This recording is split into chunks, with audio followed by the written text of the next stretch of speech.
नमस्कार आप सभी को, स्वागत है आपका हमारे इस प्लेटफ़ॉर्म पर। वीपीओ यानी ग्राम पंचायत अधिकारी के आज की इस वीडियो में हम लोग एक नए टॉपिक को पढ़ेंगे। टॉपिक का नाम है ग्राम सचिवालय। ग्राम सचिवालय और ग्राम सचिवालय में कौन-कौन सी सेवाएँ दी जाती हैं? ग्राम सचिवालय में दी जाने वाली सेवाएँ और यहाँ पर कौन-कौन सी व्यवस्थाएँ हैं आम नागरिकों के लिए? तो इस टॉपिक को पढ़ेंगे। ये टॉपिक काफ़ी आपके लिए महत्वपूर्ण है और ये आपके इस विषय में, आपके सब्जेक्ट में दिया भी गया है। ग्राम सचिवालय में कौन-कौन सी सेवाएँ दी जा रही हैं? ग्राम सचिवालय में दी जाती हैं। जब आप इस टॉपिक को पढ़ते हो ना, तो आपके कई सारे टॉपिक्स वैसे क्लियर हो जाते हैं। जैसे जो सेवाएँ दी जा रही हैं, वो सेवाएँ पंचायत के सिटीज़न चार्टर में होंगी, वही सेवाएँ आप दोगे। तो अगर इस टॉपिक को आपने पढ़ा, तो आपका एक टॉपिक तैयार होगा पंचायत सिटीज़न चार्टर, ठीक है?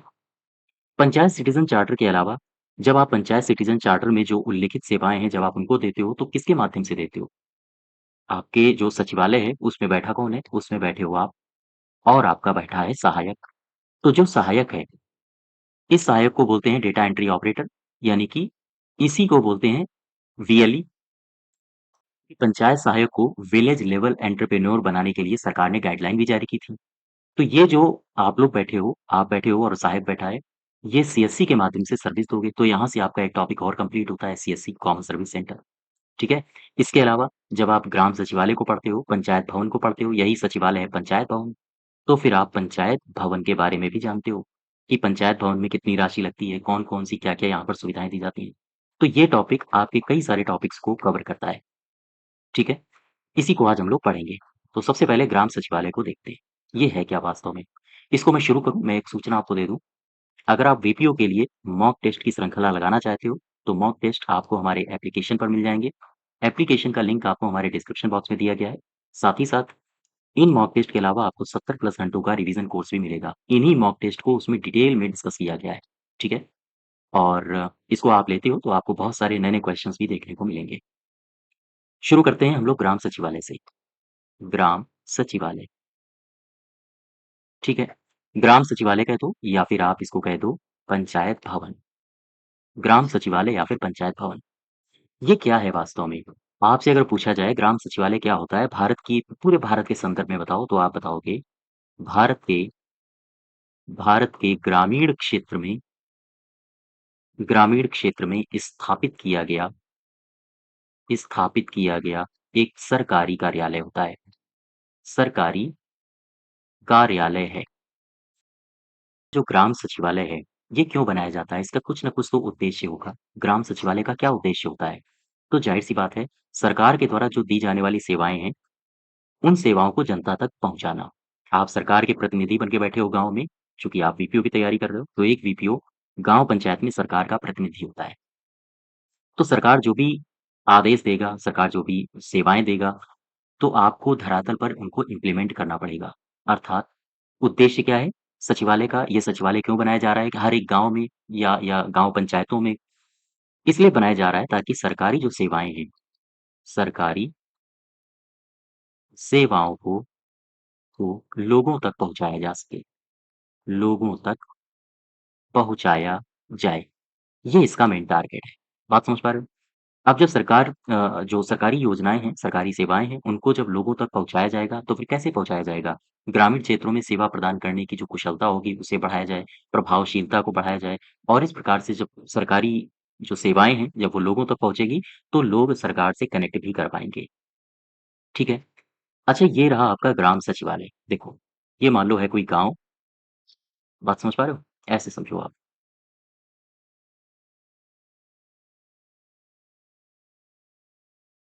देखो, मान लो ये कोई है आपका गाँव, ठीक?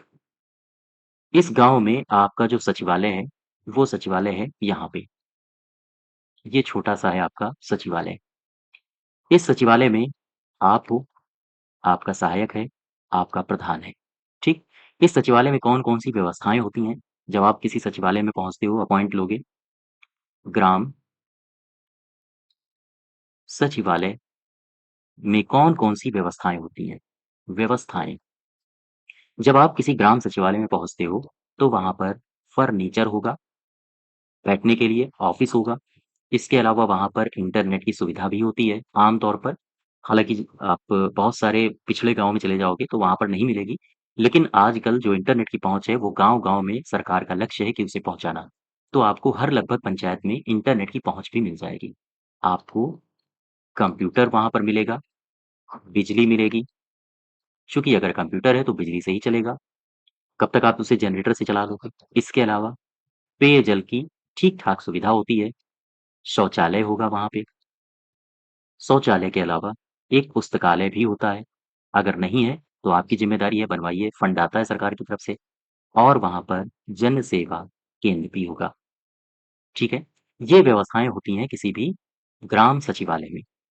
अब ये जो टॉपिक दिया गया है जन सेवा केंद्र, इसको उठाओ ज़रा, जन सेवा केंद्र। इस टॉपिक को उठाओ फिर मैं सचिवालय में वापस फिर से आऊँगा। जन सेवा केंद्र, वास्तव में जन सेवा केंद्र ये क्या होता है? ये ग्राम सचिवालय का एक बहुत इम्पोर्टेंट भाग होता है। इसी के माध्यम से सेवाएँ प्रदान की जाती हैं, आम तौर पर, ठीक है? तो ये इसे हम क्या कहेंगे जन सेवा केंद्र वास्तव में होता क्या है? इसे ही कहते हैं कॉमन सर्विस सेंटर। ये वास्तव में यह ग्राम सचिवालय का ग्राम सचिवालय का एक अहम भाग होता है, भाग है।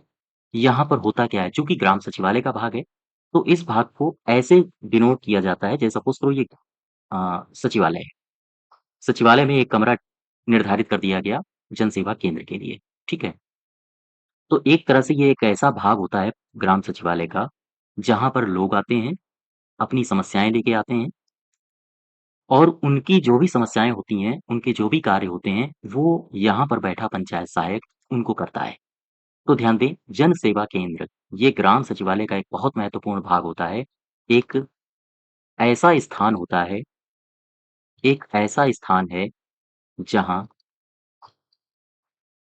गाँव से या गाँव के लोग इसी जगह या एक जगह पर आते हैं एक जगह पर आते हैं। इसके अलावा क्या करते हैं? वो सारी जानकारी एकत्र करते हैं एकत्र करते हैं। इसके अलावा अपना काम करवाते हैं काम करवाते हैं। जो भी इनका कोई फँसा हुआ काम होगा, मृत्यु प्रमाण पत्र बनवाना है, जो भी कुछ होगा, वो यहाँ से अपना करा के ये चले जाते हैं। ठीक है? तो कुल मिला के जन सेवा केंद्र क्या है वास्तव में? तो जन सेवा केंद्र एक ऐसा केंद्र होता है, जो कि पंचायत भवन में ही हालाँकि जन सेवा केंद्र आपको बाहर भी मिलेंगे, जो प्राइवेट होते हैं। लेकिन जन सेवा केंद्र अब 2022 से आप ध्यान दो, पंचायत सहायक को वीएलई विलेज लेवल एंटरप्रेन्योर भी उसको बनाने के दिशा निर्देश जारी हो गए हैं। अभी हम इसकी भी चर्चा करेंगे। तो वास्तव में जन सेवा केंद्र क्या है? एक ऐसा स्थान है जहाँ पर गाँव के लोग आएँगे, अपनी सारी जानकारी जो उनको लेनी होगी, वो लेंगे, अपना काम करवाएँगे और फिर वो चले जाएँगे। ठीक है? अब देखो, ये जो ग्राम सचिवालय होता है, ध्यान देना, ग्राम सचिवालय, ये है ग्राम सचिवालय आपका, ठीक? गौर करो। इस ग्राम सचिवालय में एक व्यक्ति होता है, हालाँकि आप भी बैठोगे, प्रधान भी बैठेगा, सदस्य भी होते हैं, लेकिन इसमें एक व्यक्ति ऐसा होता है, जो होता है पंचायत सहायक। मैं इसकी चर्चा करूँगा। ये जो पंचायत सहायक है, इसका काम क्या होता है? इसका मुख्य कार्य होता है, ग्रामवासी जो भी गाँव के लोग हैं, ग्रामवासी को आवेदन पत्र भरने में मदद करे आवेदन पत्र भरने में ये मदद करे, ये इसका मुख्य कार्य है। इसके अलावा जो आवश्यक दस्तावेज एकत्र करे उनसे। इसके अलावा पंजीकरण जो भी रजिस्ट्रेशन उनको करवाना है, जो पब्लिक आएगी, पंजीकरण करने में उनका मार्गदर्शन करे। ये मुख्य काम होते हैं पंचायत सहायक के ऑफिस में। इसके अलावा भी इसके बहुत सारे काम होते हैं, उसको हम लोग एक अलग टॉपिक में पढ़ेंगे, ठीक है? अगर कोई व्यक्ति आ रहा है, मैं यहाँ पर केवल और केवल एक सीएससी के तौर पर, एक वीएलई विलेज लेवल एंटरप्रेन्योर के तौर पर इसको देख रहा हूँ और उस संदर्भ में मैं आपको बता रहा हूँ। अगर ये पंचायत सहायक है, ऑफिस में बैठा है, तो ग्रामवासी जो भी आएँगे, उनके आवेदन पत्र भरने में उनकी मदद करेगा। आवश्यक जो भी उसके दस्तावेज होंगे, जो वो सेवा लेना चाहता है, उस सेवा के बदले में जो भी दस्तावेज चाहिए, पंचायत सहायक इकट्ठा करेगा और पंजीकरण करने में उनका मार्गदर्शन करेगा। ठीक है? ये कुल मिला के प्राथमिक ज़िम्मेदारी होती है पंचायत सहायक की। सहायक का मतलब ये सहायता करना। इसके बाद फिर रोल आता है आप लोगों का ग्राम पंचायत अधिकारी का। ठीक है? इसके बाद फिर आपका रोल आएगा। तो कुल मिला के पंचायत सहायक का मतलब क्या है? वो केवल ऊपरी ऊपर तौर पर सहायता करता है लोगों की, कि ठीक है आप अच्छा आपको ये सहायता चाहिए, तो इस तरह से फॉर्म भरिए। और फिर आगे जो कार्यवाही होती है, वो ग्राम पंचायत अधिकारी करता है। ठीक? तो एक तरह से अगर हम आपसे कहें कि मुझे बताओ ये ग्राम सचिवालय होते क्या हैं? तो आप क्या बताओगे? एक सिंपल सी परिभाषा में आप कहोगे वास्तव में वास्तव में ये जो ग्राम सचिवालय हैं, ग्राम सचिवालय ग्रामीणों के लिए, ध्यान देना इस शब्द को, ग्राम सचिवालय ग्रामीणों के लिए एक शिकायत शिकायत समाधान समाधान मंच होता है, मंच होता है। ये बात आप समझ पाए? ग्राम सचिवालय क्या है? ग्राम सचिवालय शिकायत समाधान मंच है, ये ग्राम सचिवालय बना है। यहाँ पर सचिव भी बैठा है, यहाँ पर सहायक भी बैठा है, यहाँ पर प्रधान भी बैठा है, अन्य मेंबर्स भी बैठे हैं, वार्ड मेंबर्स बैठे हैं। ऐसी स्थिति में एक कोई व्यक्ति आता है, वो अपनी समस्याएँ लेकर आता है कि हमें जन्म प्रमाण पत्र बनवाना है, मृत्यु प्रमाण पत्र बनवाना है या फिर कुछ और उसकी समस्याएँ हो सकती हैं कि उसके घर के बाहर जो स्ट्रीट लाइट थी वो खराब हो गई है। तो ग्राम सचिवालय में अगर कोई व्यक्ति आ रहा है तो उसकी समस्याएँ होंगी, तभी वो आ रहा है। और फिर जब वो यहाँ पर आएगा तो उसकी समस्याओं का समाधान हो जाएगा। तो एक प्रकार का मंच है जो ग्रामीणों की शिकायतों का समाधान करता है। इसे हम कहते हैं ग्राम सचिवालय। यहाँ तक बात आप समझ पाए? अब देखो पंचायत सहायक की स्थिति क्या कर दी गई है। वर्ष एक गवर्नमेंट ऑर्डर जारी हुआ था 2021 का। वर्ष 2022 से उसने कहा था कि इसमें थोड़ा-सा परिवर्तन होगा। किसमें? सॉरी जो पंचायत सहायक है। वर्ष 2022 से शासन ने कहा है कि जो पंचायत सहायक है, पंचायत सहायक को विलेज लेवल एंटरप्रेन्योर एंटरप्रेन्योर बनाए जाने के दिशा निर्देश दिए गए हैं। तो ध्यान रखो, ये जो पंचायत सहायक है, इसे विलेज लेवल एंटरप्रेन्योर भी बनाया गया है। बनाए जाने के दिशा निर्देश जारी किए गए। ठीक है? यहाँ तक बात आप समझ पाए? इसके अलावा एक बात और इसमें कही गई है गवर्नमेंट ऑर्डर में, इसमें कहा है कि जो विभिन्न विभाग हैं, विभिन्न विभाग या आपने नाम सुना होगा ई-डिस्ट्रिक्ट, ई-डिस्ट्रिक्ट पोर्टल, नाम सुना है? तो विभिन्न जो कई सारे विभाग हैं या फिर हम कहें ई-डिस्ट्रिक्ट पोर्टल की कुल 243 सेवाओं को सेवाओं को ग्राम सचिवालय के माध्यम से ग्राम सचिवालय के माध्यम से भी दिए जाने के निर्देश जारी किए गए हैं। दिए जाने के निर्देश जारी किए गए। ठीक है? तो ख़ैर इस बात को आप याद रखोगे। पंचायत सहायक को विलेज लेवल एंटरप्रेन्योर इसी को कहते हैं वीएलई, विलेज लेवल एंटरप्रेन्योर बनाए जाने के दिशा निर्देश भी गवर्नमेंट ऑर्डर 2021 से 2022 के लिए जारी किए गए थे। ठीक है? अब एक बात समझो, एक शब्द और आपने सुना होगा ओआरएस खाता। ओह सॉरी ओआरएस नहीं, ओआरएस तो घोल होता है। ओएसआर खाता। ये क्या होता है? ओएसआर खाता का नाम सुना है? इसको बोलते हैं आउन सोर्स रेवेन्यू। जो भी पंचायत सहायक का ट्रांज़ैक्शंस वग़ैरह करता है, वो इसी खाते के माध्यम से होते हैं, ठीक है? तो यहाँ से 2 बातें याद रखो, कॉमन सर्विस सेंटर के पंजीकरण के लिए कौन-सा खाता आवश्यक होता है? तो आप बताओगे ओएसआर खाता। ध्यान रखो कॉमन सर्विस सेंटर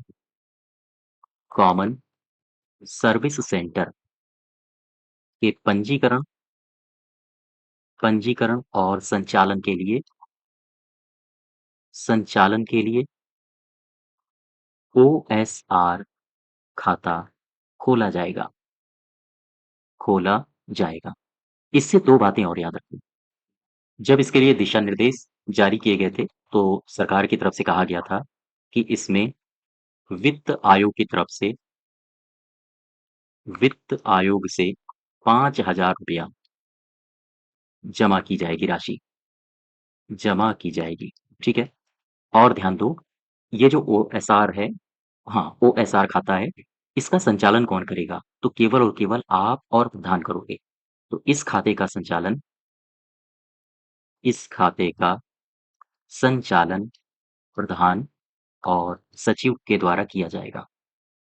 सचिव के द्वारा किया जाएगा, ठीक है? ये बात आप समझ पा रहे हो यहाँ तक? ठीक है, अब देखो वापस आओ ज़रा ग्राम सचिवालय के पास। ये तो मैंने आपको पंचायत सहायक की बातें कुछ बताई। अब ज़रा वापस आओ ग्राम सचिवालय में। ग्राम सचिवालय, जहाँ पर आप बैठोगे या फिर इसी को बोलते हैं पंचायत पंचायत भवन। ग्राम सचिवालय या फिर पंचायत भवन। जब भी कभी ग्राम सचिवालय या पंचायत भवन होगा किसी गाँव में, किसी पंचायत क्षेत्र में, तो ग्राम सचिवालय या फिर पंचायत भवन में एक बैठक हॉल होता है। एक बैठक हॉल होगा। इसके अलावा इसमें 2 कार्यालय कक्ष होते हैं। इसके अलावा एक कर्मी आवास होता है। इसके अलावा इसमें एक बरामदा भी होता है। इसके अलावा एक शौचालय खंड भी होता है। इतनी सुविधाएँ आपको दी जाती हैं एक ग्राम सचिवालय में। कर्मी आवास भी होता है क्योंकि सरकार चाहती है कि जो भी कर्मी हों इसके, वो यहीं पर रहें ताकि जो गाँव है, गाँव के लोगों को आप हर समय उपलब्ध रहें, उसे कहीं और जाना ना पड़े। तो ये कुछ उसमें खंड बनाए जाते हैं, 2 कार्यालय कक्ष होते हैं, एक बैठक हॉल होती है जिसमें आप बैठकें करते हो, प्रधान के साथ मिलके या अन्य सदस्यों के साथ मिलके, ठीक है? अब ज़रा यहाँ से समझो पंचायत सचिव या पंचायत भवन को अगर बनवाना है, तो इसमें कितनी रुपया राशि आवंटित की गई है सरकार की तरफ से निर्धारित की जाती है। हालाँकि हर बजट सत्र में अलग-अलग रुपया आवंटित किया जाता है, लेकिन सरकार की तरफ से कितनी राशि निर्धारित की गई है प्रति इकाई पंचायत भवन बनाने के लिए? ध्यान दो। आवंटित आवंटित राशि। ये किसके लिए? ये किसकी ओर से है? शासन की ओर से। शासन की ओर से। आवंटित ना कहो, इसको कहो निर्धारित, तो ज़्यादा सही रहेगा। आवंटन तो हर बजट में अलग-अलग राशि होती है। तो कितनी राशि निर्धारित कर दी गई है? तो आप बताओगे 2 चरणों में या 2 भागों में इसको डिवाइड किया गया है।